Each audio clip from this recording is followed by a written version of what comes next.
हे उगला उपकार कऽ दिया उगियौ ने हे उगला उपकार कऽ दिया जे फूल पान अनने छी स्वीकार कऽ लिया जे फूल पान अनने छी स्वीकार कऽ लिया उगियौ ने हे उगला उपकार कऽ दिया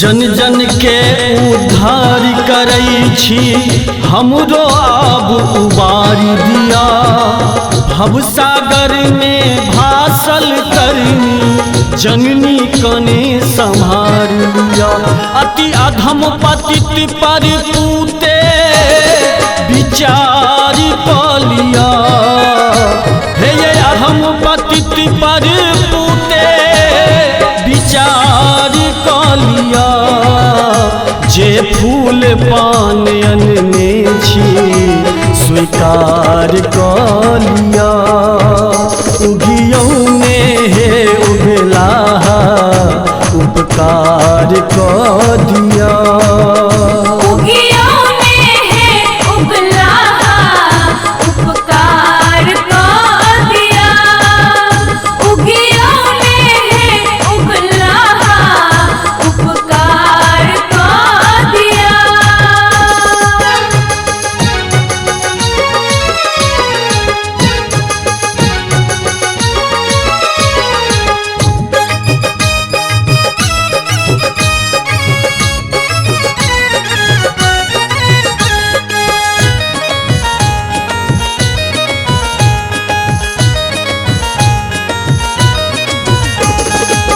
कतेक जतन सँ राना मैया कैने सब ओरियान छी रंग बिरंगक ठकुआ पूरी अनने मधुर मखान छी घेरने अछि दुर्मतिया उद्धार कऽ दिया माये घेरने अछि दुर्मतिया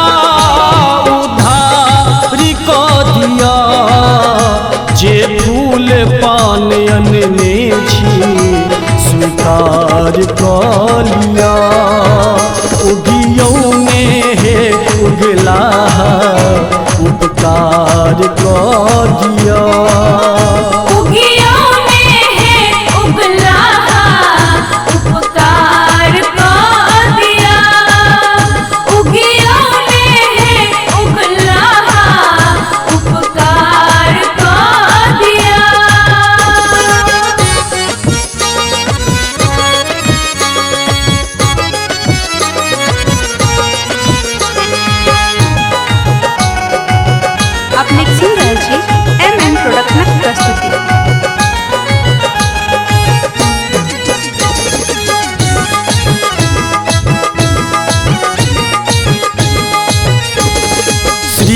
प्रभाकर दाता दिनकर दर्शन ले तरसै छी जल बिच ठाढ़ भेल भोरे सकिया एना निरसै छी एहि मायावी दुनिया सँ उबार कऽ दिया मायावी दुनिया सँ उबार कऽ दिया जे फूल पान अनने छी स्वीकार कऽ लिया उगियौ ने हे उगला उपकार कर दिया।